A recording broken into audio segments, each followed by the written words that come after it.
Good morning, students. I hope you all are well and taking good care of yourself. Students, as you all know that in class 9 we finished the first 7 chapters, right? So now we'll continue the remaining 7 chapters, right? So we'll start from chapter number 8, and the name of the chapter is Production and Distribution. What is production? Students, production is the most important factor of economic activity. It is a process of creating various goods and services which are consumed by the people of a country. It is a process in which some materials are transformed from one form to another form. We can also say that production is the method of turning raw materials or inputs into finished goods or products in a manufacturing process. In other words, it means the creation of something from basic inputs. Students, here are some definitions which are set by some economists and some professors. So Professor Nicholson defines production as the creation of economic utilities. Production consists of utility in wealth, by Professor Fairchild. Production is made of goods and services to satisfy various human wants. Mehtab Ali, senior economist. Dr. K.K. Dewart defines production as the transformation of inputs into outputs. Factors of production. The factors of production are resources that are the building blocks of economy. They are what people use to produce goods and services. Economists divide the factors of production into 4 categories, that is land, labor, capital and entrepreneurship. So first of all, we'll discuss what is land. The first requirement for production is land. Land as a production factor also includes other natural resources like sunshine, rain, climate, water, snow and others such free goods.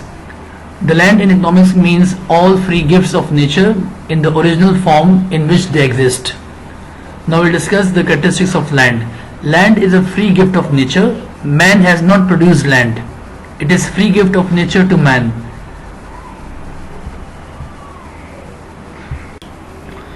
Land productivity is limited. In spite of using a lot of land and capital, we cannot produce unlimited goods for a particular piece of land. If it has been possible, then only one region of land could have produced crops for all the people of the world. Next characteristic is land quantity is fixed. The quantity, volume and area of land cannot be increased or decreased. It remains fixed. On the other hand, 3 factors of production, land, labor and organization, can increase or decrease according to their need. Next characteristic is fertility of land differs from region to region. All the regions of the land possesses different qualities regarding their economic productivity. That is why some countries have large deposits of minerals while others have none. Land lacks mobility. In geographical sense, land is immovable. It is not a portable factor of production. Pieces of land cannot be shifted from one place to another. Next characteristic is land is a permanent factor of production. We are helpless to change the shape of land, although we have built barrages, bridges on it, but oceans, seas, rivers, mountains and plains remain the same on the whole as they had been in the Stone Age. Next characteristic is land possesses undestructible powers. According to David Ricardo, land possesses undestructible powers of productivity. Its minerals and cultivate powers are long-lasting. Land is basic and passive factor of production. Land is such an indispensable factor of production that nothing can be produced without it. The next factor of production is labor. The entire population of the world is engaged in work round the clock in the production of material and immaterial goods. The workers are called laborers. The term labor means human effort which is done for some reward. Now there are some definitions of labor. Jevons defines labor as any exertion of mind or body undergone partly or wholly with a view to some good other than the pleasure derived directly from the work.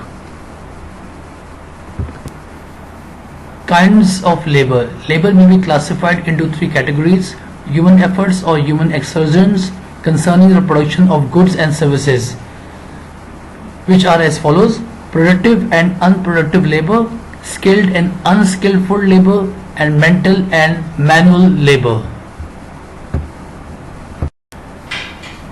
Productive labor refers to the production of goods physically in a factory or in any farm, but unproductive labor is accounted for only those services which begin from the place of production and end to the doors of final consumers. The manual labor is also known as physical labor.